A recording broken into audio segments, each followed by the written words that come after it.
Quick good morning, yeah? My question is, will you be in London for the biggest carol service this country's seen? And do you know what? This is the first year. We shouldn't have to put this on. There should be a Christmas carol service. There should be a massive Christmas event put on by our government. Did you see Poland's this year? Did you see Poland's Christmas market switch on? All the lights all lit in the colours of their country, the celebration, everyone in their capital city coming out for it. We want that, yeah?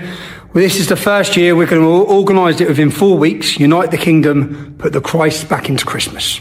Let's start focusing on our days. It's the first year. Wait till next year, the year after. We're going to do it every year. People will end up travelling from around the globe to our Christmas event. Guaranteed, yeah? This is the first year. Please come along. It's not a protest. It's not against anything. It's literally a celebration of Christ, a celebration of Christmas, a celebration of Christianity. Music, gospel bands, musicians, opera singers. We are going to have it all. It's going to be a beautiful few hours to come together with your brothers and sisters to celebrate Christ. It's on the 13th of December. It's going to start about 2:00, central London, probably around Whitehall, still agreeing the exact location with the police. But again, we're not protesting against anything. It's literally a celebration. Bible readings, music, celebration, beauty. It's going to be beautiful. Make your plans. Please come along. If you can, support it. Is it UTK Christmas? We're going to have a beautiful stage set up. Beautiful. It's going to look beautiful. It's going to be beautiful. It's going to feel beautiful. So make sure you're there, yeah? And again, this is the first one. And we as a country and as a community need to focus on our important days. Christmas, Easter this year. We need a parade, okay? They've stopped it. Our government has stopped everything. Everything's been cut back across the country.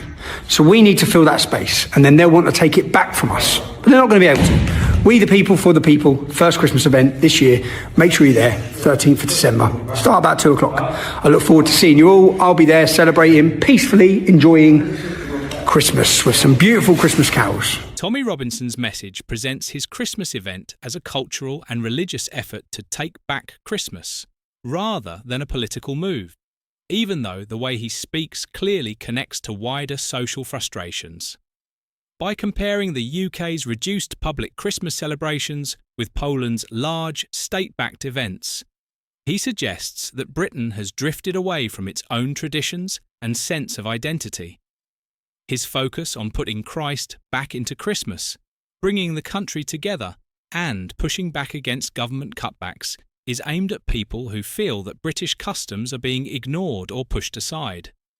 His repeated claim that this is not a protest is intentional.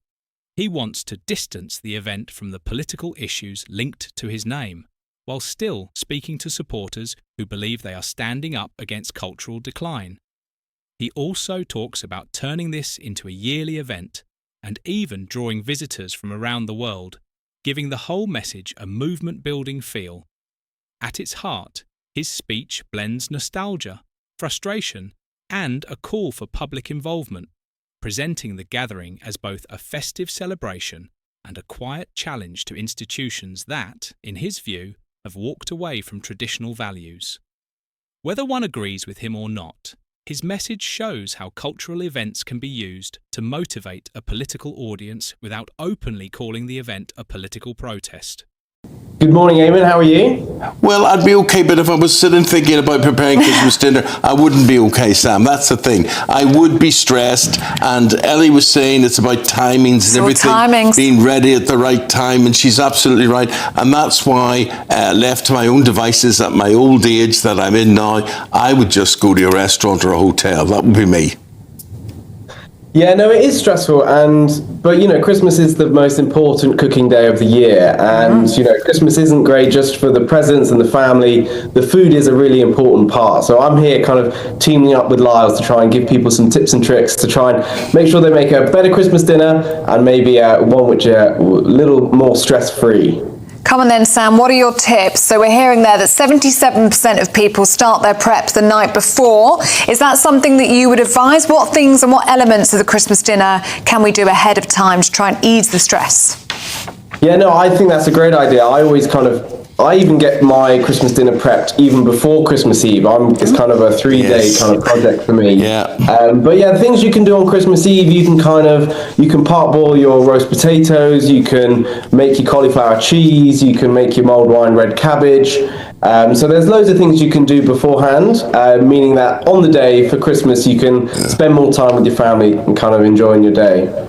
Sam, what we always did on Christmas Eve, handed down by my parents, was prepare the ham on Christmas Eve, and the house would have a lovely smell about it. You know, that the ham would be done, it'd be ready to be carved then. That was that bit out of the way.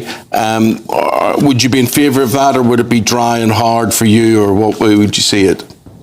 No, I think that's a great idea. And I think what you need to remember is when you even marinate things overnight, I always feel like thyme is sometimes the best ingredient. And when you leave food overnight, it kind of absorbs a bit more flavour. And, you know, how often have we said, you know, a curry's better than the next day? So true. You know, prepping the day before is not going to necessarily hinder the quality of the food.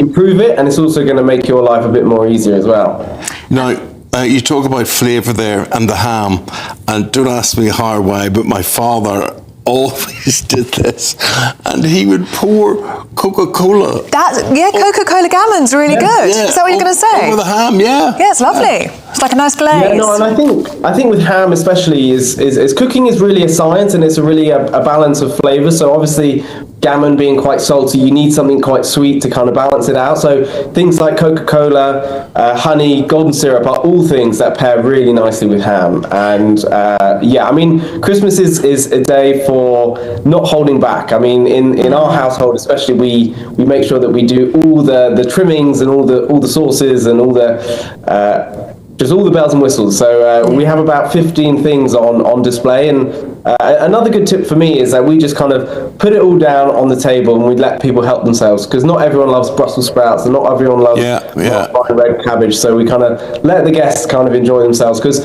after you've gone through the rigmarole of cooking, the last thing you want to do is sometimes plate up 15 plates. So just, you know, let the guests help themselves and get to eating. That's a really good tip. So the thing that stresses me out, Sam, is the timing. So as you were just describing there, there's lots of different elements. So you were talking about 15 there. How do you ensure that everything comes together at the right time? And how do you keep everything hot? That's the thing that really causes me a headache on Christmas Day. Well, I think it would be impossible to try and time everything to perfection. I think if you're waiting for your roast potatoes to go golden, the cauliflower cheese to get melted, and, you know, whilst the kind of turkey's resting on the side, it is going to be really impossible, and it's going to be juggling like 15 plates. So what I tend to do is kind of get everything cooked to perfection beforehand, maybe about half an hour before, and then about 10 minutes before we serve up the food, kind of run it through a nice hot oven, just so everything's cooked perfectly and everything's hot, ready for service.